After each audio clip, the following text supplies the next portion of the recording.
Hey everybody, welcome back to Majestic Collectibles. Got some flea market finds here. We're going to start with the comics first, and then, I don't know, maybe one video for sure, maybe two more, but one more for sure. Anyway, so check that out. I picked these all up at the Blue Ribbon Flea Market, and that was over Memorial Day weekend 2024. That was at the Spirit Lakes, let's see, Dickinson County Fairgrounds, Spirit Lake, Iowa. There, now I got it right.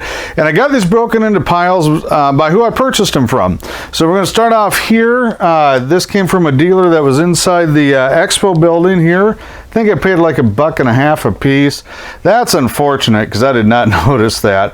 It's one of the cleanest copies of $6 Million Man I've ever seen, but it doesn't matter because somebody knocked a chunk out. This is just a anime one. I have a box full of anime. I'll probably just mark a couple of bucks, so not any money maker there. Picked up a G.I. Joe 107, probably around a fine, VG to fine, so not a bad issue. Got the G.I. Joe convention coming up in November this year. Another, well, I guess it was MTV based, anime TV show based, or animated TV show. I guess it's not Japanese. Kind of fun, didn't read that series. One of my all-time favorite mangas, and I even like the anime, and I like the live-action movie too, so I hope they do some more. Battle Angel Alita, pick those up whenever I can if they're not trashed. And last from that one, just Blade Runner. That's a movie adaptation. That's the second part on that. Getting a little hard to find. They used to be really super common. A little more common than the magazine. There's a magazine size format for Blade Runner. So all of these, somebody came down, thank you Scott, came down, drove a couple hours one way to sell me some Golden Age comics. I really appreciate that. I'm going to go through them. There's one really good one in here. Some of these I'm reselling, some I'm not. I'm not keeping a whole bunch in this stack, but I'll go through that. These I don't see a lot. They're not really necessarily worth a ton, but we got Bob Feller. He's from Van Meter, Iowa. Heater from Van Meter. Hall of Famer, and probably most famous for pitching a high school ball game as a starting pitcher here in Iowa. Hopped on the train and started for the Cleveland Indians major leagues the next afternoon, and he won, by the way. At least that's where the story goes. I didn't look that up. Baseball thrills, looks like what we got, Chicago, oh no, Cleveland, sorry, that's Bob, painted cover. Babe Ruth sports, these are a little more common.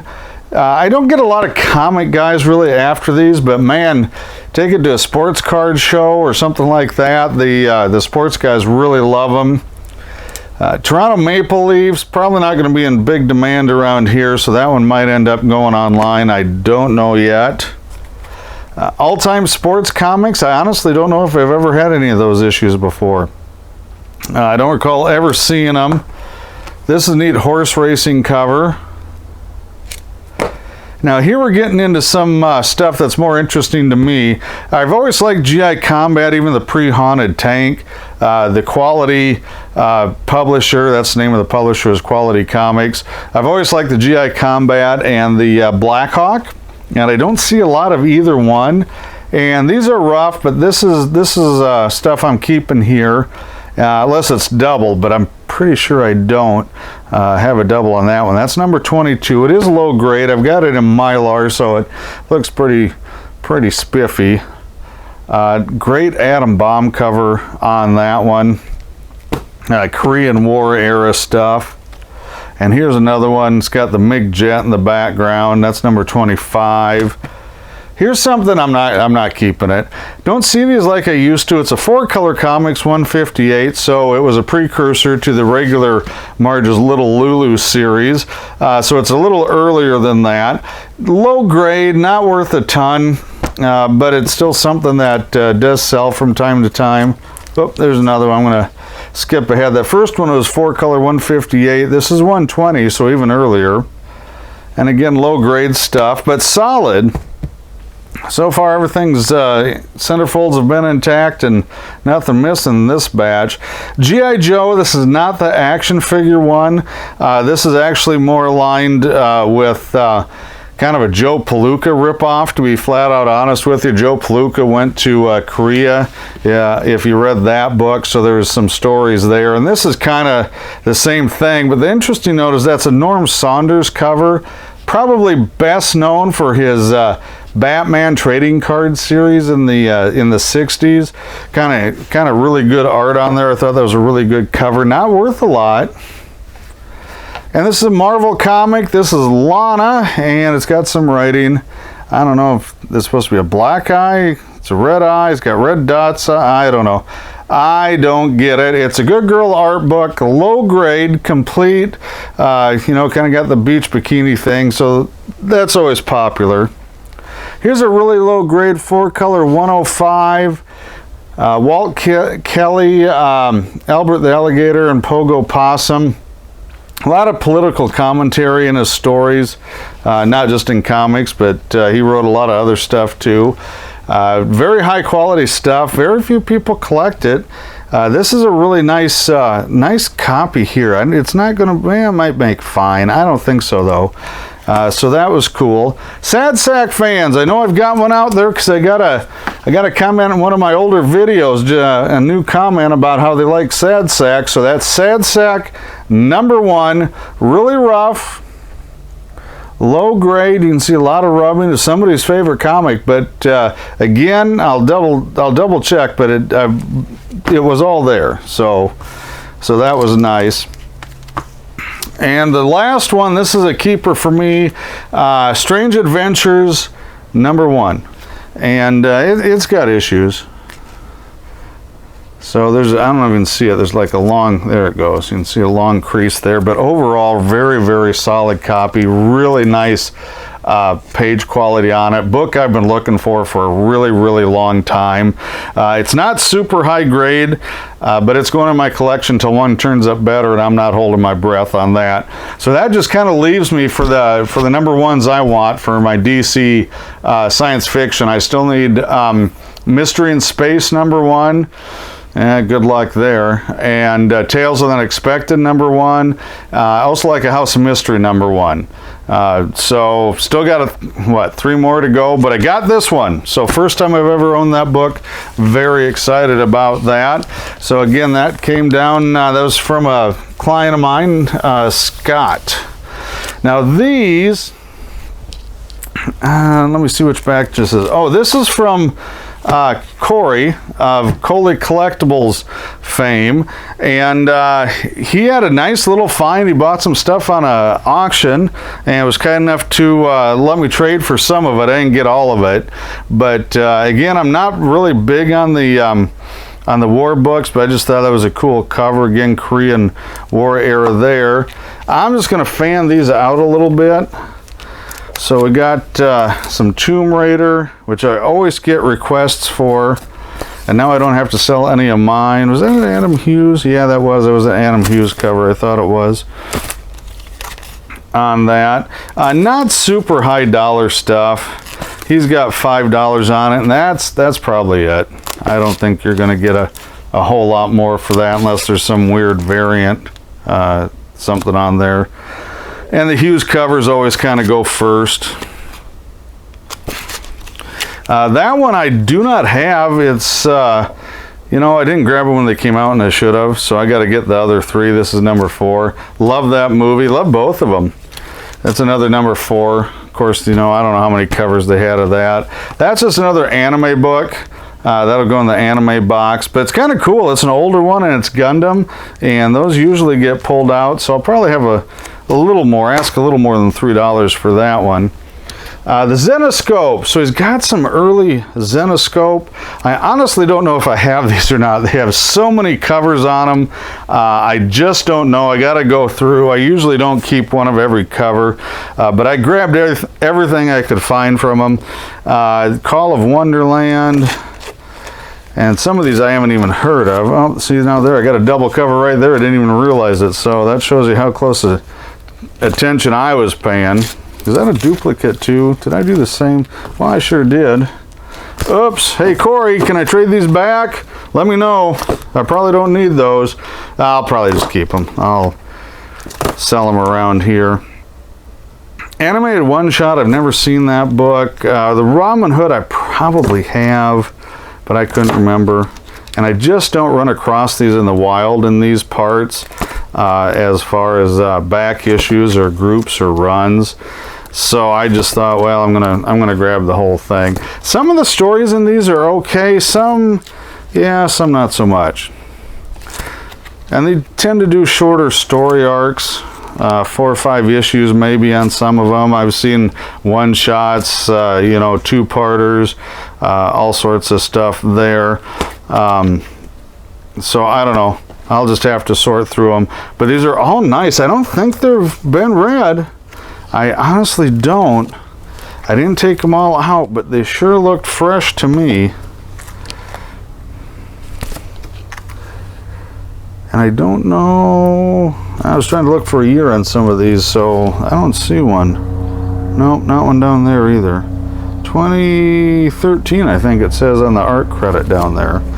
The Christmas ones are always tough to get, or I should say holiday special.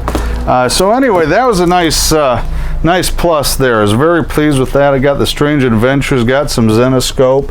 And then to finish it off, this batch came from another dealer buddy of mine, one I've known for probably 30 years now. So thank you, Jason, for working with me on it. Did a partial trade, partial cash on this, and a bunch more sports books. I don't know why. This was kind of the show for sports books on these. That's number 4 there. That's one, I don't know if I ever had these. There's a couple there, Sports Actions. I honestly don't know if I've ever had those titles, to be truthful. Babe Ruth Sports number 9, Stan Musial. That one I'll probably hang on to. I'm not a huge baseball fan, but I grew up listening to the Cardinals and kind of following them. So this has Stan Musial, St. Louis Hall of Famer. So that one I might just snag. This is really cool. It's got a photo covers on there. Stars from Baseball's Hall of Fame. This is from Fawcett. Probably best known for Captain Marvel, Captain Marvel Jr., Marvel Family stuff. But they evidently did quite a bit of these. Does have a long crease, but that's a cool photo cover on there. I couldn't tell you who all those guys were. This is a little easier to tell. Another Fawcett book, and Casey Stengel, Joe DiMaggio, Yogi Berra, Mickey Mantle. Holy smokes. Got some players there, and just to that, I got a double down, so I got 2 issues of that. This one's, no, wait, did that wrong. Well, they're both kind of rough. One's a little bit better. I think that one's got better color on it, less staining on it. Not super valuable, again, a little over $100 maybe, I don't know. This one, I don't know if I need. I think I've got it. Tales of the Unexpected 53, I'm not sure. I just grabbed it because I don't see them much anymore. Gorgo, I always try and pick these up if they're clean. Used to see them all the time. I do not see the Charlton Gorgo books hardly at all. And this is one, I got to tell you, I don't even know if I have this one. I can't remember what number it is. It says up there, doesn't it? Yeah, 23 on it. So it's a little higher number. Really awesome cover on that. That one probably going to stay in my collection. Smurfs, I always pick those up again if they're clean. Not maybe as quite in demand as they used to be, but they still always sell. So anything that early 80s Smurf stuff sells. Casper, it's a baseball cover. This is not the St. John's. This is number 11 of the Harvey series.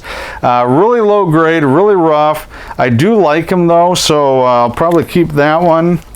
I'll keep this one too, Wendy number 4, because my sister's name is Wendy, so had lots of fun with that one over the years. Comic Hits number 58, Girls in White, kind of a romance nurse stories on there. Not too hard to get. I've had a few of these. This one's fairly nice, solid VG on it though. Again, I don't think it's worth a fortune. Strange Adventures 192, pretty sure I have it. I think this is nicer than mine by quite a bit though. I think mine is really super rough on the Living Scarecrows. I'm going to find out. Whatever one didn't make the cut will be for sale. House of Secrets, it's low number, 35, really low grade. I didn't even try and put that in Mylar. You can see it's got some water moisture damage down there. Don't believe I have it though.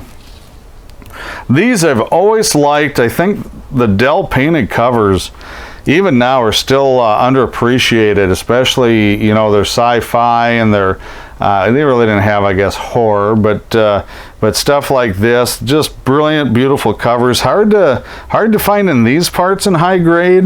This is 4-color 1120. It's a Dell Movie Classic, I think is actually how it's listed in the Overstreet Guide. 1960, and I'll probably keep that. I might have one. I don't think it's that clean though. Jetsons, it's an earlier one, and no number ones here, 1963. Jetsons always sell. If it was around VF or so, I'd probably keep it, but I think I've got almost all the run now of these original gold keys, so unless it's super nice. But I do have a lot of demand. People do ask for them. Kit Carson, I'm not really big on Classics Illustrated stuff, and this is not a first printing. It's probably about a third. I think the highest reorder number is 129 on it, so quite a bit higher than the issue number. But this one, for some reason, always sells. It sells at shows. I've sold it online. It just, I don't know if it's the cover is my thought on it, but it just sells. Here's an oddball Ajax. Strangest Tales Ever Told Midnight. And you know, I don't even know which issue that is. I forgot to look that up. Free RCA Victor color TV set. That would have been a big deal back then. Those were not cheap. Lower grade, got some rust there on the top staple. And I got to tell you, the Ajax stuff is, well, there's probably a reason you've never heard of it. Let's put it that way. Tales of the Unexpected 41. Again, I don't know if I have this one. Lower grades, got some writing pencil, but still writing. Got some wear on it, so, you know, maybe a good, very good. I don't know. This is one, I've always liked that series. Atlas or Marvel, call it whatever you want, but it's Atlas on the cover. Lower grade, but solid book, really good cover or color on this one. I get a lot of these, and there's a lot of tanning on the inside of these, and this one actually doesn't have a whole lot. This one has some tanning. You can kind of see it on the top edge, a big crease there. Mystic, another Atlas horror book. Yeah, and they're okay. They're actually solid. They're not EC level, but they were pretty good. They put some thought into it. Here's another pinup teenage book, Tessie. It used to be you couldn't give these things away. People are finally recognizing the pinup art. I don't know about this issue. I haven't researched it, but would not be surprised if there's lingerie panels in here, or she's soaking in the tub with bubbles covering the good bits. Stuff like that. So, you know, kind of a teen humor pinup combo. Patsy, whoops, easy there, Tessie.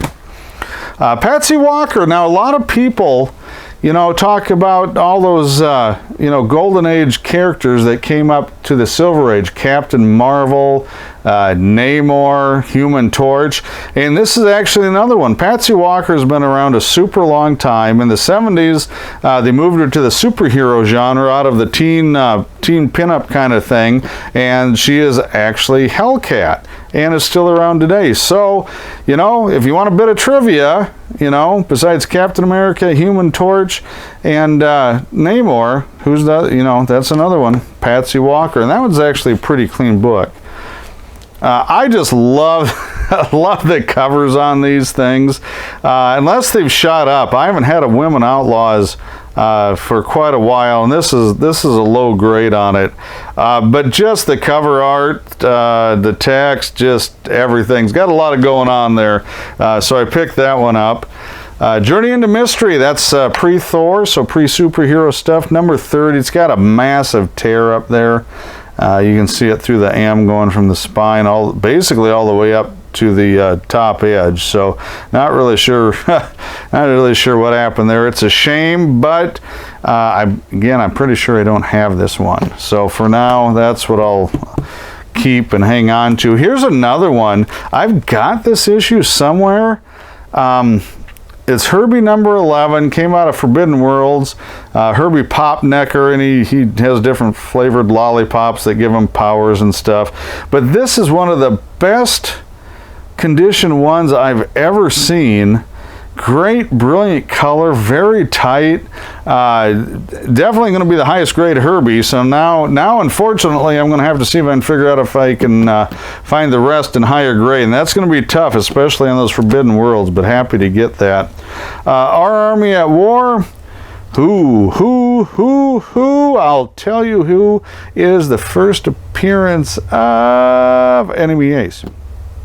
There is a story behind that. You can look it up on the internet why they did that with the question mark and then put them on the cover. It's kind of interesting. Basically, they were a little nervous having a enemy ace, an enemy combatant, be the hero of a story. It did work out. It did take off. Very highly regarded in many circles as far as the character and the storyline on it. Probably hang on to this. I don't think I've got it. I've got most of the Army at War, but I had a couple lower grade ones that I sold. I'll hang on to that one. This I do have a nice one, but I managed to pick up a couple of duplicates. Square bound, annual style, and you can see there's a little paper loss there and down there, which is typical, but really great color. Not a lot of creasing, little wear in the corner and edges, not a huge spine roll, and actually the spine, I'm going to compare it to this one since it's the same book.